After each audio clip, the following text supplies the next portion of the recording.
Alright guys, we're changing the oil. 98 Chevy K1500 305 V8, also called the 5 liter. So first step we do, this is what I do. I'm not telling you this, the only way to do this is just what I do. I set it right here, so if I try to shut the hood, hanging out like that.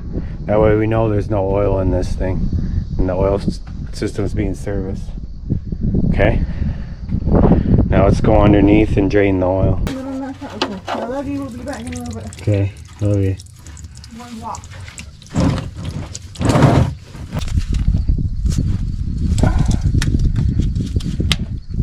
Okay. Okay. And get it right down and keep it upside down in your catch pan. And cap in the drain plug, which is pretty self-explanatory, and then refilling the oil with the correct oil. Okay, thanks for watching guys, appreciate it. All right, till next time.